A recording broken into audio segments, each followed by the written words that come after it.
Tudo indica que o mormo tenha chegado ao Brasil no início do século XIX, com a importação de cavalos de Portugal. Nesse período foram registrados os primeiros casos na ilha de Marajó, no Pará. Na década de 30, a doença ficou restrita ao nordeste do país, especialmente na zona da Mata Pernambucana. Em 1968, o mormo chegou a ser considerado erradicado do país. No entanto, estudos sorológicos em 1999 e 2000 voltaram a encontrar focos da doença em alguns estados do Nordeste. Atualmente, segundo dados do Ministério da Agricultura, Pecuária e Abastecimento, 21 estados brasileiros são considerados positivos. Se tu tem um caso confirmado num estado, tu já considera que aquele estado tem incidência da doença, né? Até que se entenda que ela está controlada. Onde não foram mais registrados casos, né? Não teve mais nenhum animal positivo, existe um controle no trânsito desses animais. Burkholderia malei. Essa é a bactéria causadora do mormo. A transmissão acontece através das secreções como urina, fezes, saliva e corrimento nasal. Alguns sintomas como lesões de pele e problemas respiratórios são característicos da doença. Ele tem sinais de pneumonia, dificuldade respiratória. Quando o veterinário for avaliar ele vai ter alteração no som pulmonar, ele pode demonstrar episódios de febre.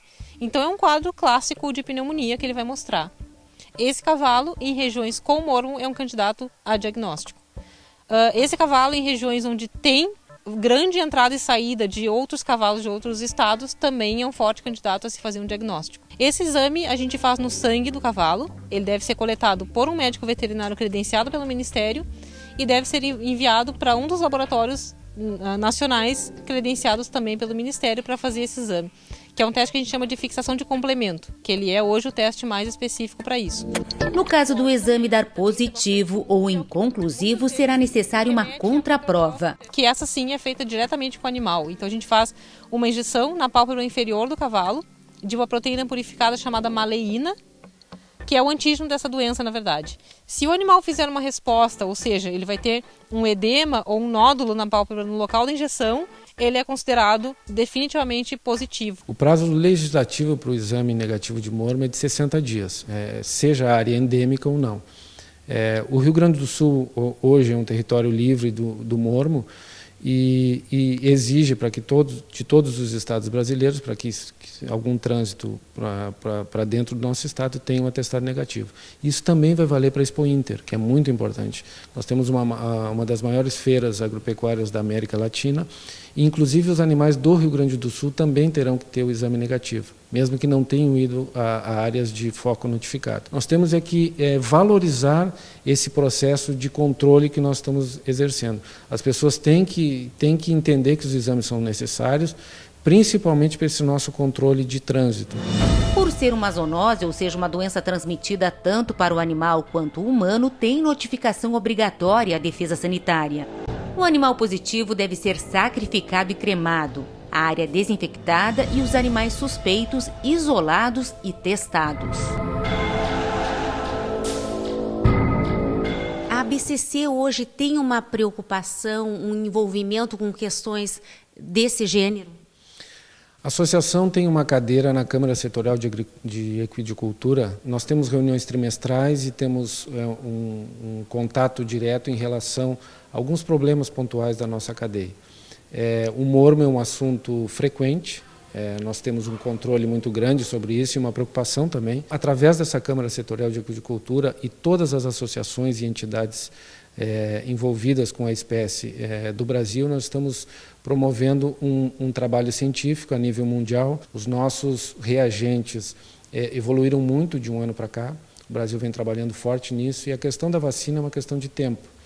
A partir desse trabalho que nós vamos ajudar a encampar, a ABCC vai aportar financeiramente esse trabalho, porque tem interesse direto para principalmente salvaguardar o seu criador e o seu usuário. Mas enquanto a vacina não existe, a ABCC chama a atenção para um aspecto que as pessoas nem sempre se dão conta. São os parques de exposições, os locais de concentração de animal, onde são feiras feitas pelas secretarias de agricultura do Estado, existe todo um controle de entrada.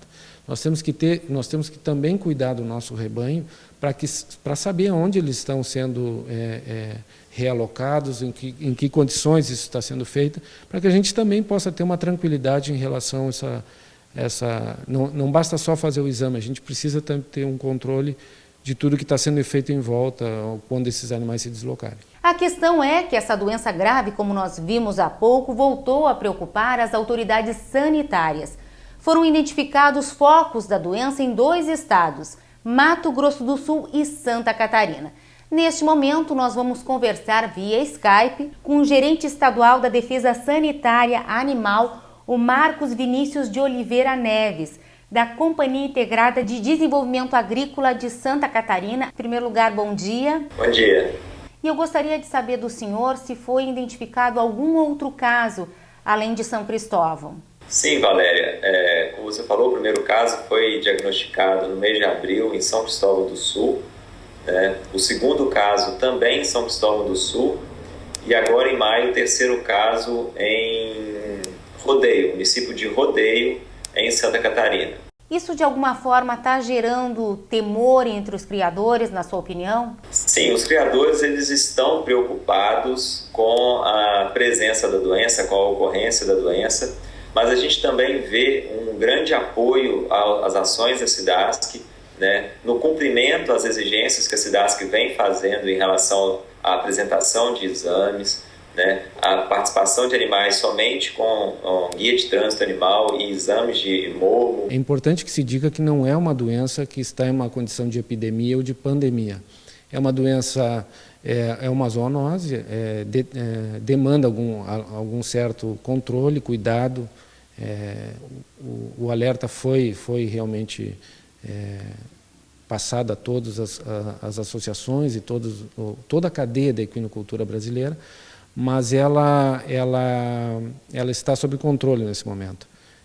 As pessoas fiquem tranquilas que não existe um problema maior que não esteja sobre o âmbito e sobre o foco do Ministério da Agricultura, que é a entidade que controla toda a parte sanitária e zootécnica do nosso país. Como existem muitas dúvidas a respeito desse assunto, muitos telespectadores nos enviaram questionamentos que a gente vai tentar dividir agora com o Rodrigo. Um deles vem de Rondonópolis.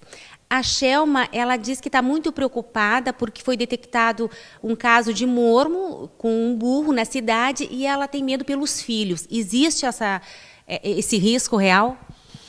As possibilidades são remotas. Não existe nenhuma notificação de caso de mormo em humanos.